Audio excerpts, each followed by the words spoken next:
The first word of this parashah translates as take heed. Even though it says see, in the Hebrew, the words mean a whole lot different, a whole lot more than they do in English. It's also more appropriate in the context of the sentence, for by taking heed of Yahweh's Torah, we receive the blessings. Mark read in the very beginning part about you're not going to do when you get to the land what you think is right today, everybody in his own sight. Look outside. That's what we do today.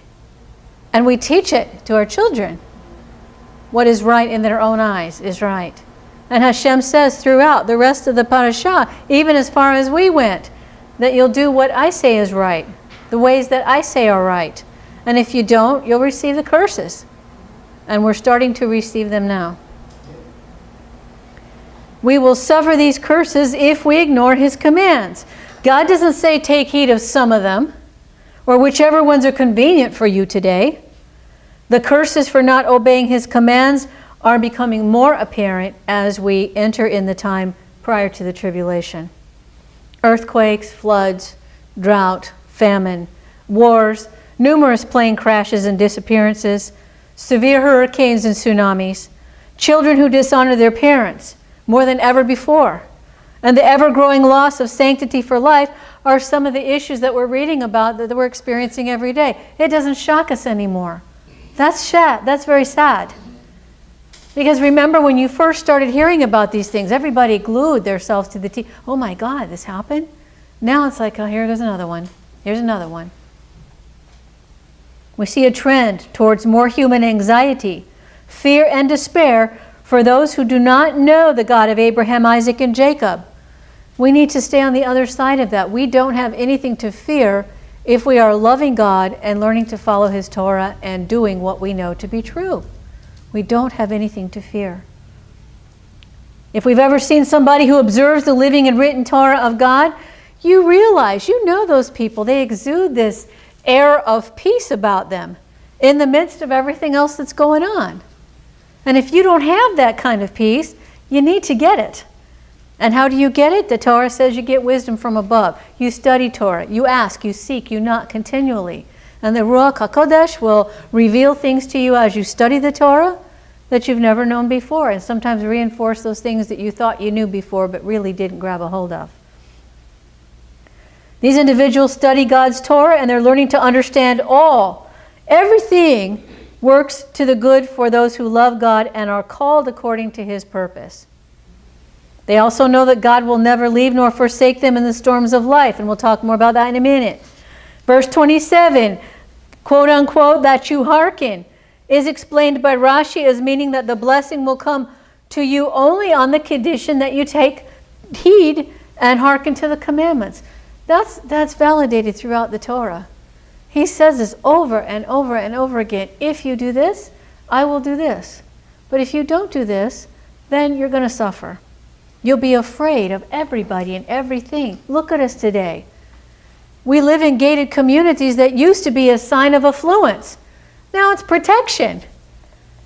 You don't let your kids go outside unsupervised, or shouldn't, and grandchildren the same. We are the prisoners. It shouldn't be so. And it wouldn't be so if we followed God's commands as a nation. Homiletically, hearken, meaning hearing, is a metaphor for the blessing, because the only way a person can obtain God's blessings is if he has a desire to hear. That means to assimilate and act upon God's Torah. Yes, the sun shines on the just and unjust, and it rains on the just and unjust. And God says, I'll give mercy to whom I will.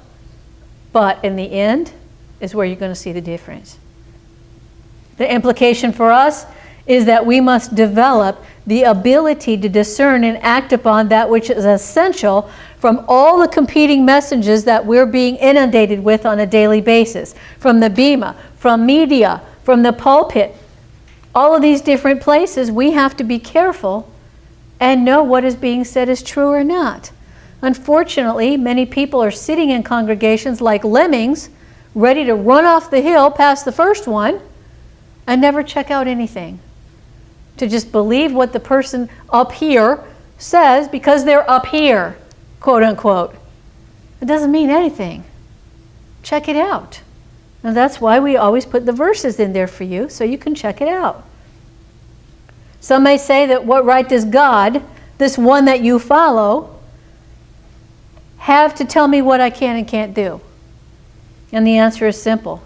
His claim on Israel's loyalty, and remember this means all true believers according to the sevenfold witness in Revelation, and if you don't know what that is, I'll give you a handout on it, is based on the fact that he alone acted on Israel's behalf. No other gods provided anything for Israel, and neither do they do for us or anybody else. We may think they do, but they don't. Don't be deceived. They have no power, as Abraham discovered and so boldly announced. We learn that God makes it very clear that he alone will designate the only site that will serve for offerings and corporate worship. This kind of reflects back or echoes what Nadav and Abihu did. Remember? Worshiping God with foreign fire. All these people out there praising their way and dancing their way to hell, saying this is the way I love my God, by praising and dancing without following his Torah. Same thing, foreign fire God does not honor. If you're following God's Torah and you dance with it or you sing of it, that's the difference. We've also learned that different people absorb information in different ways. I am a have to do one, see one, do one, watch one, actually do it. I went through this on the computer yesterday. My dissertation chairperson said, you got to go into the Institutional Review Board site and unlock your dissertation and change this page, then lock it and send it off again. What? Something else to do. I messed with it for a half an hour, 40 minutes, sent her a letter saying I'm confused, went back and figured it out. But I couldn't tell you how I figured it out. I just push buttons and hope to God it doesn't crash. And when I saw the little lock get locked again, woohoo, I did it. You know? I need to see people do something first. Those Israelites who may not have been persuaded by hearing God's commands at Sinai or by hearing Moshe's exhortation are asked to observe and experience the differences that following God's commands in one's life can make. We talked about this in great detail last night. You can teach, you can talk, you can say anything you want about whatever you're talking about, but until you've been through it, you don't know it. You really don't know what it is to know. All you have is an intellectual understanding of the concept that you're talking about. Once you've been through it, it's a different story. And unfortunately, the younger generation, as a majority, will not listen to your knowing, your wisdom, because they have a sense of immortality. And I know better than you, and I don't need to follow you, and you're not so perfect. Look what you did. And you're trying to help them avoid the mistakes that you made. But yet they're going to touch the wet paint. They're going to touch the hot stove. They're going to do it anyway. Once they get burnt, they'll know. And as people who are teaching children, grandchildren, loved ones, sometimes we have to let it happen. So this is where free will comes into play. It's what distinguishes us from the animal world, as we've learned. We talked about that last night too. Animals only have an animal soul, the God-given DNA programming that drives their behavior. My brother and I are seeing this with these quail that we got. You know, who knew? I bought 3 genetically designed quail and 3 bobwhite quail, and initially we had them all in the same cage. Not a problem. Cute. Feed them all, water them all, everybody's happy. But as they grew up, they started separating themselves. And the bobwhite quail didn't want anything to do with the genetically designed quail. So they actually killed one. Yet the one didn't live. And I had to separate the other. Well, so the 3 bobwhite quail are in the cage. Well, this morning, we noticed that the female quail was setting on eggs in the little nest thing that I bought. Well, there are 2 males and 1 female, and I thought, how's that going to work out? Well, not a half an hour later, Willis said, they're chasing each other. And I went out, the female quail was chasing like crazy that other male, the unfather. So I had to take the unfather out. Now the male and female quail alone have the honeymoon suite. the huge cage, and everybody else, I've got 3 separate quail in 3 separate cages that are kind of not happy. They don't tell you that at Rural King when you buy the quail. This is wisdom that comes through experience.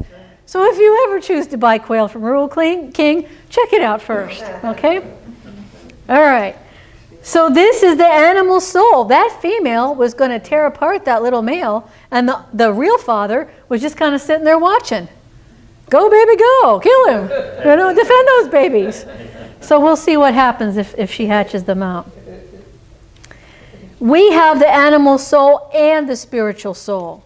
The breath of life that can be developed and used to overcome this animal soul for self-gratification to the exclusion and well-being of others. And we've talked many, many times about how simple, on basic a level, this can go down to. From preparing banana splits for you and somebody you love and giving yourself more fudge, or the last handful of walnuts, or giving it to them. Giving them the banana with the spots, or you taking it and giving them the better banana. That goes down to the animal soul. Who gets the last cookie? Who gets the last piece of pineapple? Who gets the softest bed? Or the warmest blanket? Those things are animal soul driven. We make choices based on those things, and think about it when you do that at home. Your animal soul's kicking in saying, I want the best, I want the most. This dish is prettier than the other one. That sort of thing. The Torah repeatedly affirms that humans have the potential to control and even override our animalistic tendencies. And that's what Kabbalah is partly about. In order to ascend toward God, we have to descend in ourselves. Self-nullification.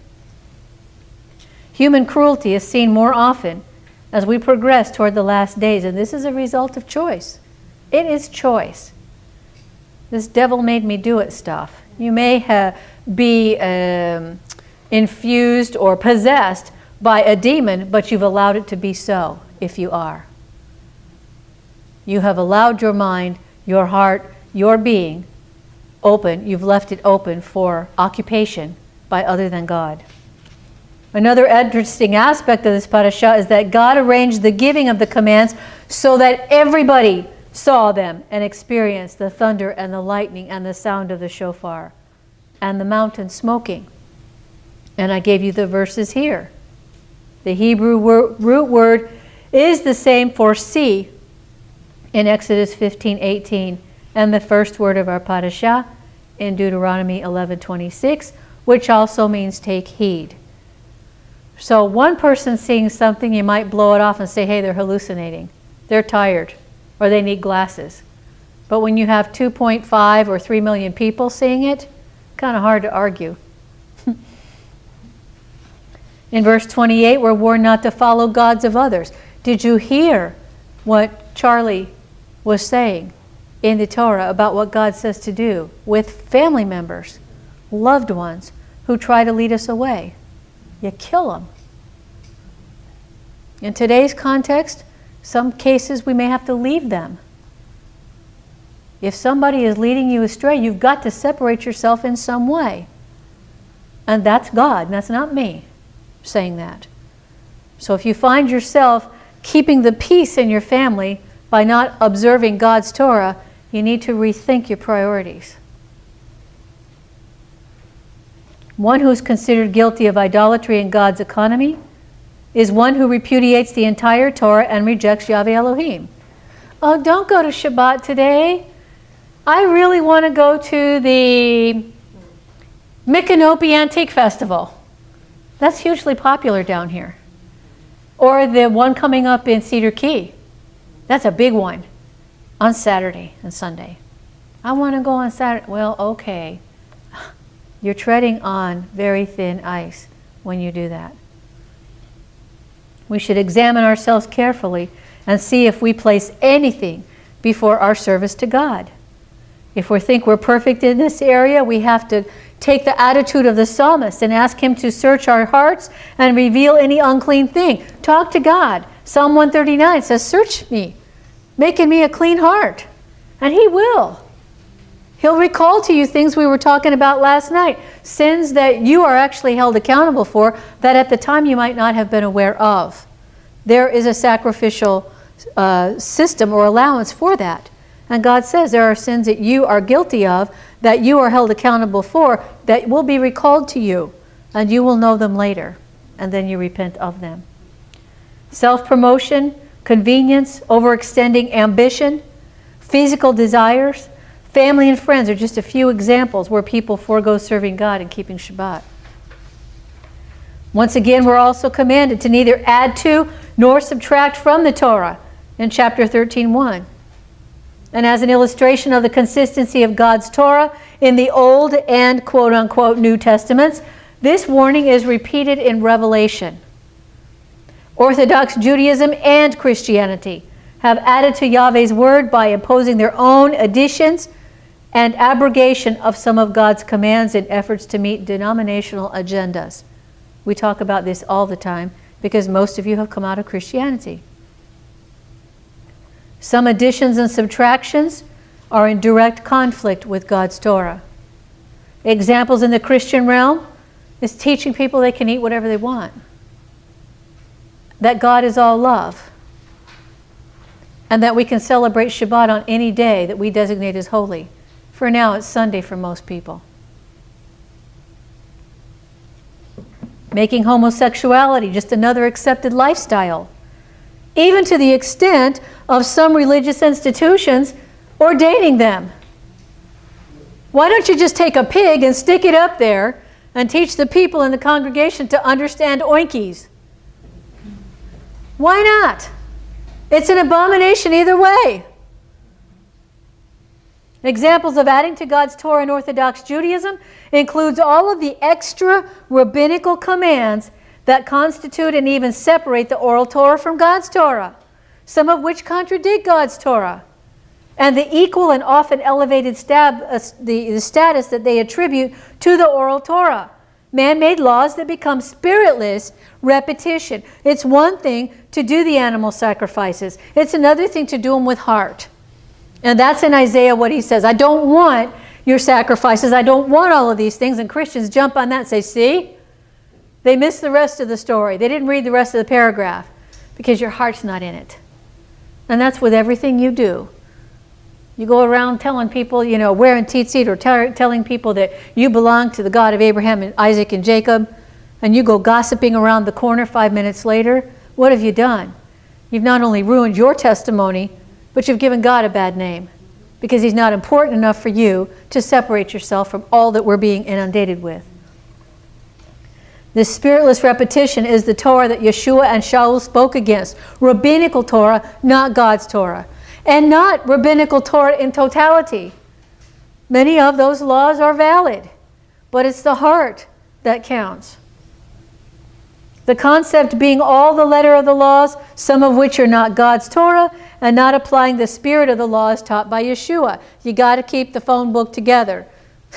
Pretty soon nobody's going to know what I'm talking about because there's not many phone books anymore. What do you call it? Your contact list and your iPhone.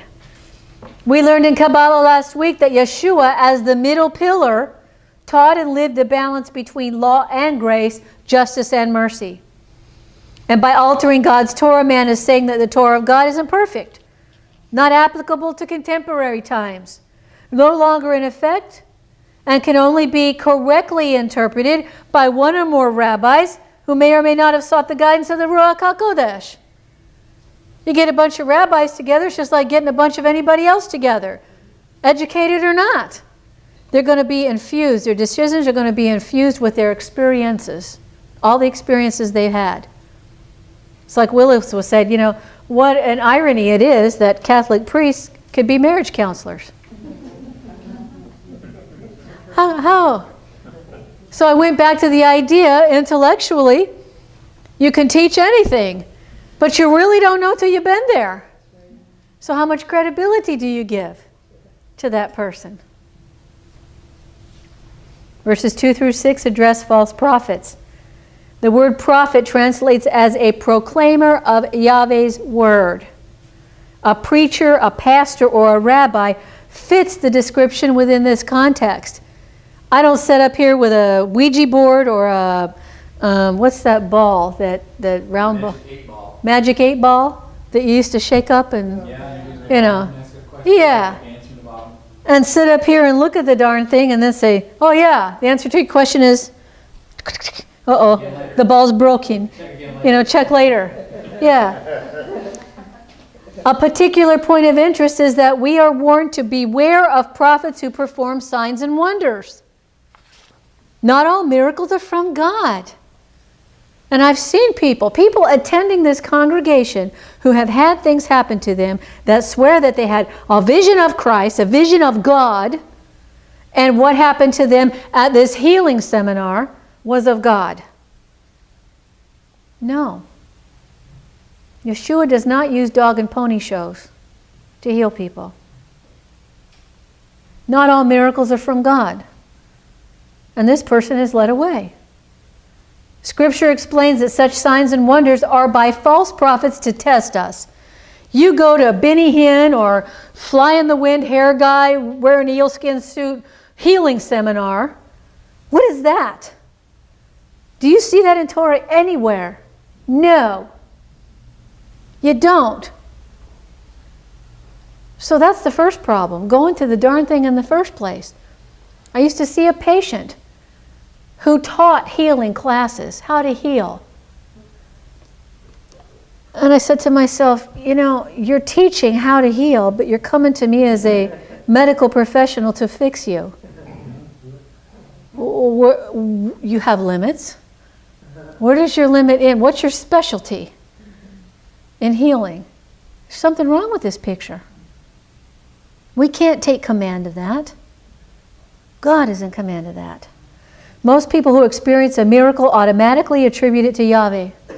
But Ha-Satan is the ruler of this world for now, and he's also imbued with wondrous powers. How are we to know whether they're from God or Ha-Satan? We must judge everything by the word of Yahweh Elohim. Everything. We have no other blueprint. Astrologers, psychics, healers, and even preachers abound who claim that to be Yahweh's anointed vessels or their spokespeople. That's a bunch of baloney. Jim Jones, David Koresh, all those people. And look how many people followed them. Yes. Killing their own children. Separating themselves totally. Because they were led astray. Yahweh tells us that they are an abomination to Him. We're not to be taken in by any of these people, no matter what they do. Be careful. You're going to see this kind of stuff happening more and more as we get to the end times. God is weeding things out. He's finding out who loves Him.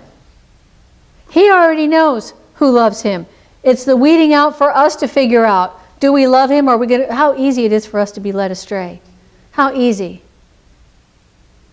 Moshe reiterates the dietary laws and lists the 3 pilgrimage festivals of Pesach, Shavuot, and Sukkot, when all men are to appear before Yahweh and bring Him an offering.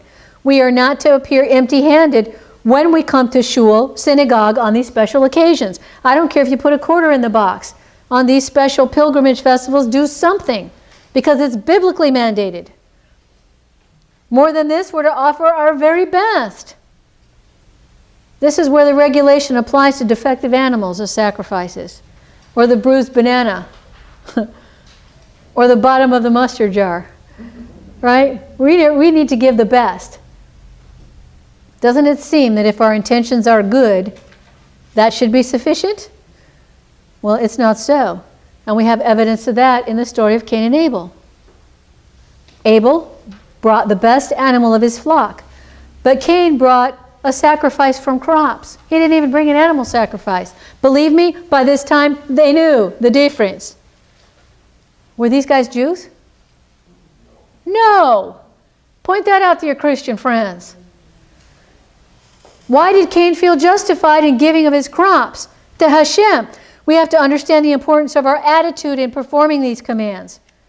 If we treat Him with little or no respect, if we give God what is less or left over instead of first and best fruits of all we have, this is a sign of irreverence. Whenever you do something for somebody, anybody, or any organization, and you're tempted to give less than your best, You're going to be convicted if you're trying to follow Torah. You're going to be convicted. You're going to have this twinge of, I really shouldn't do this. But what the heck? I'm going to give this broken vacuum cleaner to the key center. Somebody will fix it. Why would you do that? Why would you do that? You think the guys that are taking it in down there at the warehouse are going to give you any praise? No. Is God going to honor it? No. What are you doing? You're using Key Center as a landfill. And you'll be convicted of that. You pay attention to that. We should always seek the best for His highest glory. Whenever you're getting ready to do something for anybody, think about, would I give this to God? That should change your attitude if it is in arrear somewhere, if it's inerrant, if there's something wrong. It should change it. After all, we got to remember that others may be watching how we respond to obeying God's Torah in our everyday affairs. If we show a lack of reverence and love for His commands, those who observe this behavior will come to the conclusion that our God isn't all that important and doesn't require our utmost love and respect. Why abstain from pork and shellfish if the command forbidding these foods is a take it or leave it proposition? Even if no one in our physical world is watching, God sees everything. Everything we think and do. He knows if we're simply obeying a command or performing a good deed because we have to, or if our hearts are really in it. We can fool others at some time or another, but we can't fool God. If we find our hearts waning in awesome love and respect for Him, we need to pray for the zeal that brought us out of apostate religion in the first place. Remember that? Wow, it was a sense of inquiry about something that brought you out. You may have been totally disillusioned with where you were. Or something hit you one day and said, how come are we doing this? It doesn't seem right. Why Sunday? When I heard through this or saw on the website that this is this or this is that, what's right? And the Ruach HaKodesh led you out. And some people had a sense of inquiry enough to where they were actually brave enough to leave their social religious atmosphere. A lot of people will stay with apostate religion because it's socially fun. Lots of food, quilting, whatever, parties, card games. Oh, they're so loving. That only goes so far. What's more important? The singing and the dancing and the quilting bees and the bridge parties and all of that, or learning God's Torah? We will remain a no-frills teaching ministry here. Our Haftarah. This is the third of 7 Haftarah of consolation. These 7 Haftarot commence on the Shabbat following Tish B'Av and continue until Rosh Hashanah. God addresses the afflicted and storm-tossed Jerusalem who has not been comforted, assuring her that those who follow Yahweh's Torah will reap and be restored to full glory. This should be hope for us. We should be encouraged by this. The foundation, the walls and ground of Jerusalem will be laid with precious stones. Woohoo! I can't wait. I love sparklies. Can't wait. Her children will be disciples of the Lord and will enjoy abundant peace. And any weapon designed to attack her will fail. I'll love that all the more. It's hard to imagine, unless you've been shot at, what it would be like to be shot at and know that it can't hurt you. That's another one of those experiences, Me, I've been in the military, but I was never really physically shot at in combat. Some of y'all, on the other hand, were there to be shot at. It's a different military for us. I was ready to go, willing to go, I didn't have to go. Some of you had to go that didn't want to go. And look what you may have been exposed to. You have a different kind of knowing, a different perspective of war than I do. The second part of the Haftarah is more bilateral. The first part of our Haftarah, when you read it, is unilateral.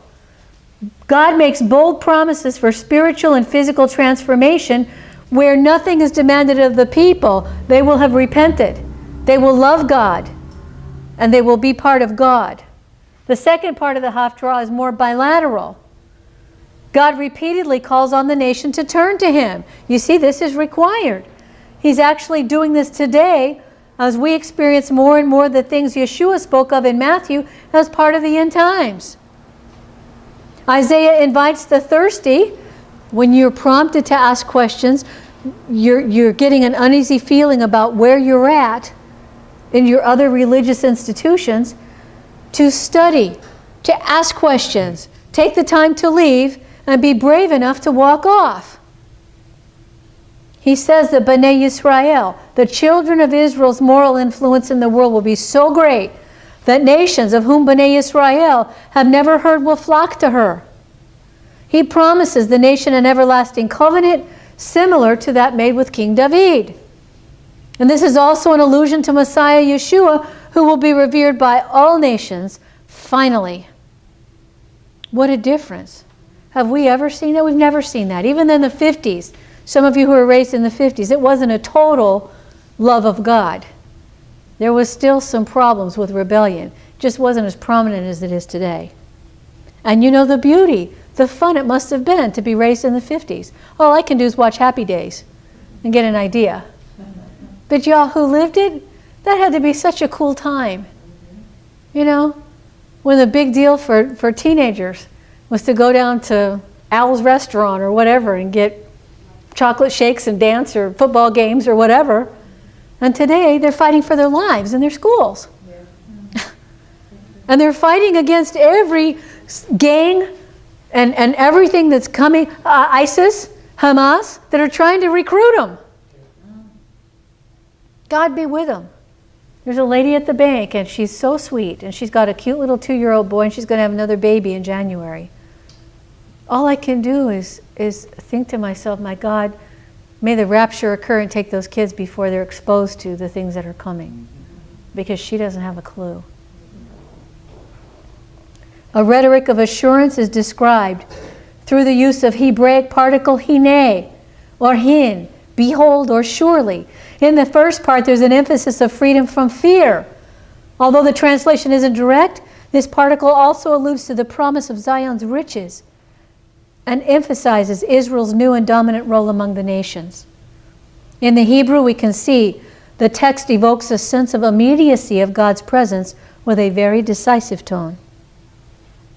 Now, Brit Kadesha Tayin, 1 Corinthians. Shaul, Paul, refers to an earlier letter in verse 9 that informs us that everything he wrote is not included in the Holy Scriptures. What did Catholicism do? It's better if you can handle it not to get married. They made it a law, a doctrine, a mandate. If you want to be, the guy with the pointy hat, you can't get married. Priest, cardinal, sparrow, whatever. You can't get married. And look what it's come to with young boys. So what did God say? It's not good for man to be alone. But Paul on this side saying, but if you can handle it without lusting and burning for sex all the time, by all means do it, because you won't have a distraction of a mate. This is true. What weighs more? Do you have this burning sexual desire that can't be met with anything else, to the exclusion that you can't study Torah and God because you're so busy with, got to get it now? Or can you put that on the side and say, this is less important, let me study and absorb myself, with this, or immerse myself in Torah study? That's what it is. Paul is not God, and he didn't say that you had to be celibate to serve God. So this is what he's talking about. Those who study extra biblical texts, some of you do, and apocryphal works, may rightly discern that the information in these works may add to your spiritual understanding. Sometimes it does. Sometimes it sparks a lot of questions, and then you look further, and that's a good thing. But you don't put your stock in it. Well, I studied the book of Enoch. Which one? There's more than one.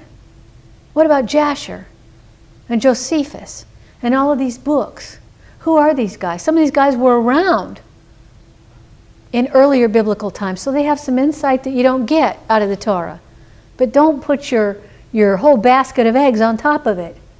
Because if it were meant to be used as the book that God wants to use to bring you out, it would be in here. So it's nice to know information, but you have to look at it with the right perspective. Don't get caught up in the language or, wow, I know something you don't know. Well, this is, again, another person's perspective of what was happening. What you need to know is in the Torah. That's all you need to know. Don't get caught up in all this other stuff, led away to where you lose sight of your first love. God did not ordain that they be included in His Torah for a reason. These books contain information that can confuse and distract people from the basic message that is essential for your salvation. Shaul urges us not to communicate, eat, with those that continue to practice certain sins, but it is permissible with those inquiring about our faith or with other believers. If somebody says, hey, I'd like to talk about this, or you got an idea that they're open to talking about Torah, fine. Go out to dinner and start talking. You know? But if they start pushing an agenda on you or continue to express this rebellion against God's Torah, it's time to say bye. You know, you can't socialize with him. You're not going to the Christmas party. You're not going to dress up as the Easter bunny. I saw an unobservant Jewish surgeon doing that. I went for a consultation with him one day and he had the Santa suit in the corner of his office. Oh well. I guess maybe he figured if he's dressed up, nobody's going to know who he is. So this principle about, allowing opportunity for people to ask about God is very Jewish, and it contradicts many people's idea that Shaul was not discriminating in his behavior toward unbelievers and Gentiles. His criterion appear to be closely aligned with the Jewish way of thinking of this time.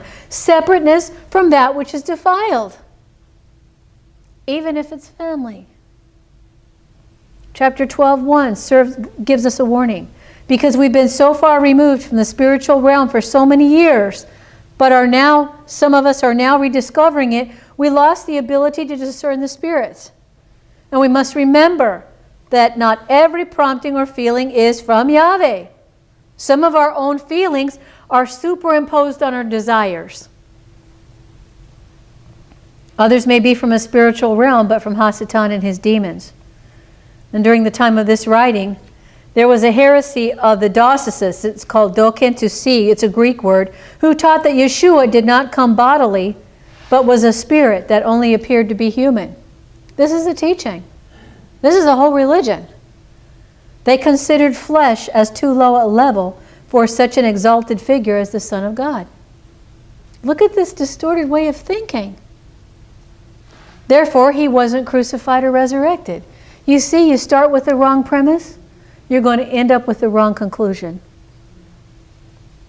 If you believe, you're taught and you actually believe that the first disciples were Christians and that Paul was converted to Christianity, you're going to be wrong the rest of the way through. And that's what happens in Christianity. This doctrine exists today in theosophy and Eastern religions. And on a wider scale of the church, we should not be surprised to see these individuals as successful leaders of large followings.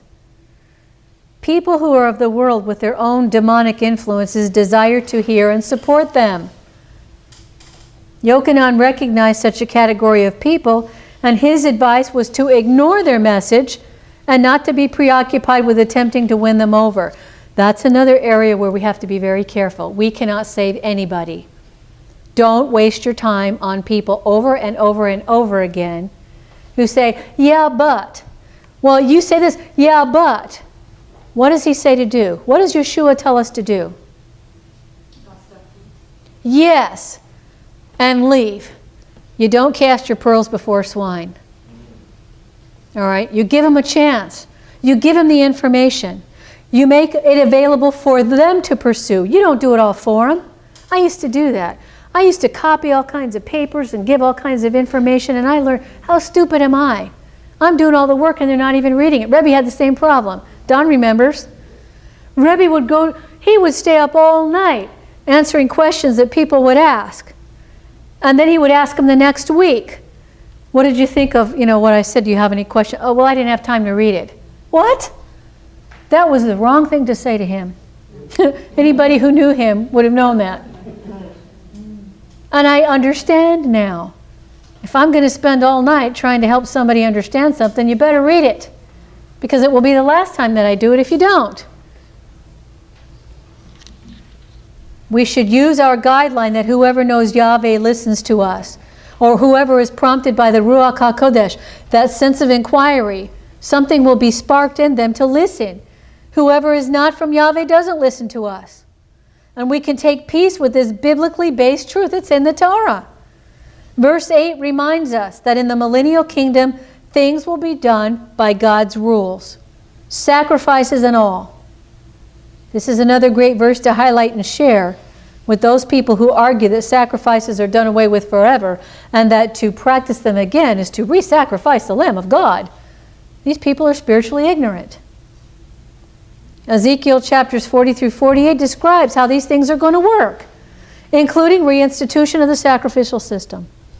I included some sage's wisdom here because I like it, so I did it. This instruction on how to serve Yahweh is an important element in Judaism. In many other religions, service to their gods required deprivation of physical pleasure and even the taking of a spouse or performing acts of terror suicide. Yahweh prefers that we enjoy the many beautiful things He's given us while making sure to raise this enjoyment to a level of service. Remember, in order to receive more light from above, we must constantly share that which has already been given to us to make more room. If your spouse is totally anti-Torah today, do you kill him? No, you leave him. Or if you can coexist with them, separate yourself from them, keep on with Shabbat.